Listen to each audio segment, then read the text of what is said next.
2004 में जब मैंने जिस कंपनी के लिए मैं काम कर रहा था उसे छोड़ दिया, तो ऐसा समय था जब मेरे पास नौकरी नहीं थी, लगभग 4-5 महीने।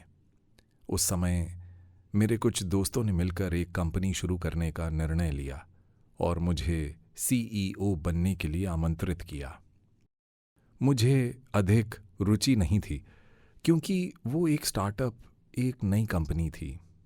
उनके पास बहुत या पर्याप्त पूंजी नहीं थी, लेकिन एक व्यक्ति था जो बहुत धनी और समृद्ध था और उसने कहा कि वो पैसा लगाएगा और ये भी कहा कि आप मेरा दुबई का ऑफिस इस्तेमाल कर सकते हैं।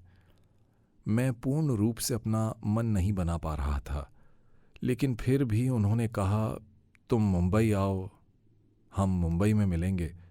मैं बहाने बना रहा था, मैं इस समय नहीं आ सकता इत्यादि। फिर उन्होंने मुझे मुंबई आने की हवाई टिकट भेज दी। उन दिनों आप एक बैग के साथ आसानी से यात्रा कर सकते थे, एक कैबिन बैग जिसमें आपके प्रसाधन सामग्री और अन्य वस्तुएं हों। अभी विमान में यात्रा करने के इतने सारे नियम हैं जहां आप एक सीमा के परे प्रसाधन का सामान कैबिन बैग में नहीं लेकर जा सकते।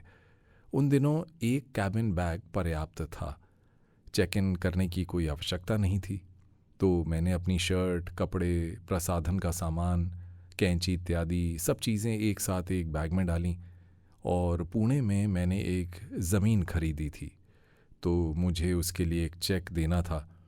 यदि मुझे ठीक से याद है तो वो 5 लाख का चेक था और फिर मेरा पासपोर्ट, मेरे दस्तावेज़, ये सभी चीज़ें उस एक बैग में थीं।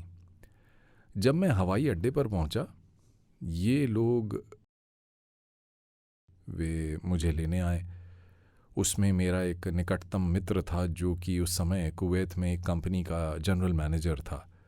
कुवैत या बहरीन, शायद वो बहरीन में था।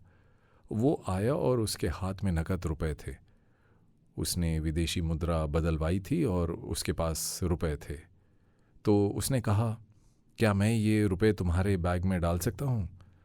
मैंने कहा हाँ ठीक है। उसके लिए पैसे हाथ में लेकर घूमना मुश्किल था क्योंकि वो पैसे की कुछ गड्डियाँ थीं।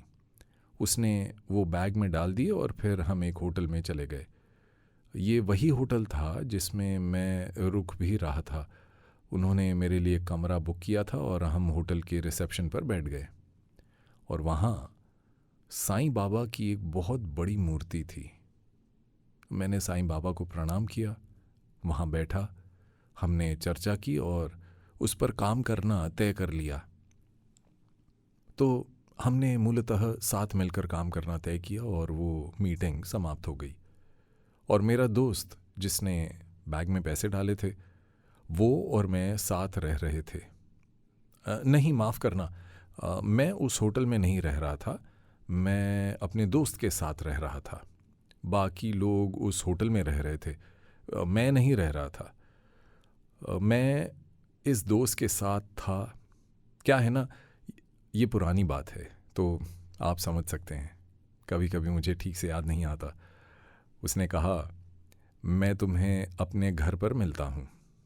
मैं उसके घर में रह रहा था, उसके माता पिता वहाँ रहते थे। तो उसने कहा, मैं तुम्हें अपने घर पर मिलता हूँ, मुझे कुछ और लोगों से कुछ और चर्चा करनी है। इसलिए मैं रुक गया। वो मेरा बैग ले गया जिसमें मेरा पासपोर्ट, मेरा चेक, ये सभी चीज़ें थीं और वो दूसरे दोस्त के साथ चला गया। तो 2 लोग गए और हम 3 लोग बैठे हुए थे और बाकी लोगों से मिल रहे थे। वो चला गया और अपनी मंजिल पर पहुंच गया। उसने बैग को टैक्सी की डिक्की में रखा था और पहुंचकर उसे निकालना एवं ले जाना भूल गया। वो चला गया और अपने घर पहुंचने के बाद उसे याद आया कि बैग उसके पास नहीं है। उसने मुझे फ़ोन किया और कहा, मोहन जी, मुझसे बैग गुम गया। मुझे नहीं समझ आ रहा था कि मैं क्या करूं। मेरा पासपोर्ट और सब कुछ उस बैग में था और उसे गाड़ी का नंबर याद नहीं था। उसको ड्राइवर का चेहरा भी याद नहीं था, कुछ भी नहीं। उसने केवल होटल के बाहर से टैक्सी ली थी और वहाँ बहुत सारे होटल थे और बहुत सारी गाड़ियाँ थीं। मेरे ख्याल से मुंबई में 50,000 या कुछ गाड़ियाँ होंगी, या शायद उससे भी ज़्यादा। तो आपको ये पता नहीं चल सकता कि कौन सी गाड़ी थी। ड्राइवर भी डिक्की को तब तक नहीं देखेगा जब तक कि आवश्यकता ना हो।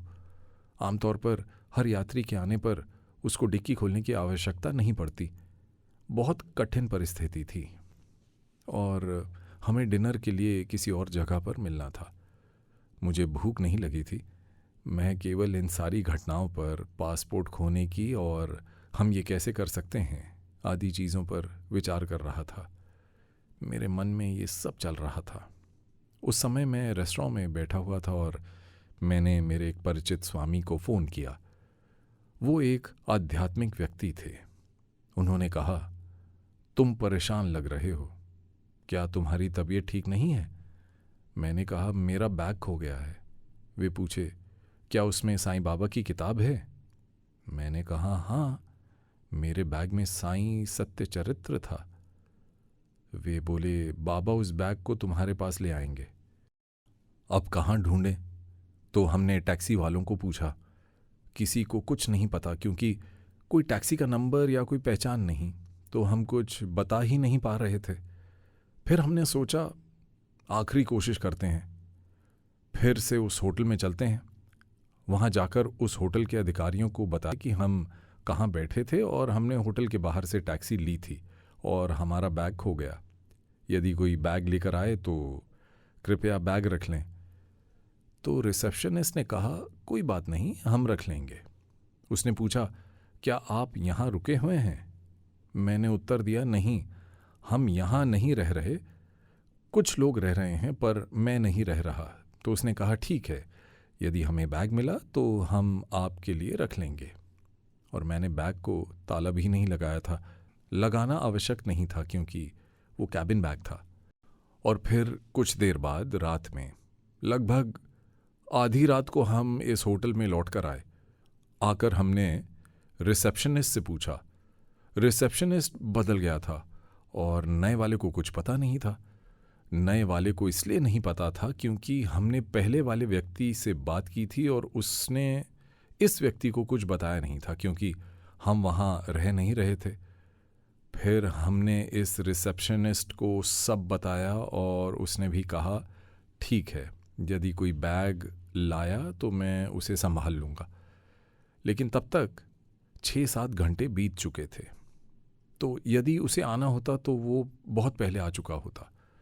इस वार्तालाप के बाद हम बाहर जा रहे थे। होटल के चौकीदार ने पूछा, आपको यहाँ कमरा नहीं मिला? यहाँ कोई खाली कमरा नहीं है, आप क्यों जा रहे हैं? तो हमने उसे बताया कि हमारा बैग गुम हो गया और हम उसे ढूंढते हुए आए थे। उसने कहा, अच्छा, यहाँ आइए और देखिए, क्या ये है आपका बैग? किसी ने उसके पास बैग छोड़ दिया था, ये कहकर कि यदि उसे ढूंढते हुए कोई आता है तो तुम उसे दे देना।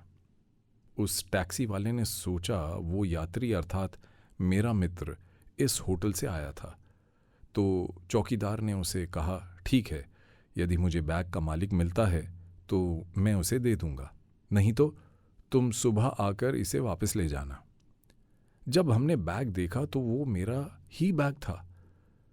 जब मैंने बैग खोला ये देखने के लिए कि पैसे हैं या नहीं, चेक और पासपोर्ट है या नहीं, तो उन सब के ऊपर साईं सच्चरित्र था। सबसे ऊपर बाबा की किताब थी, बाकी सब उसके नीचे था। वास्तव में मैंने बाबा की किताब सबसे नीचे रखी थी। पता नहीं कैसे वो सबसे ऊपर थी और बाकी कुछ वैसे का वैसा था। वो मेरे लिए एक विस्मयकारी अनुभव था जिसने मुझे बाबा से गहराई से जोड़ दिया।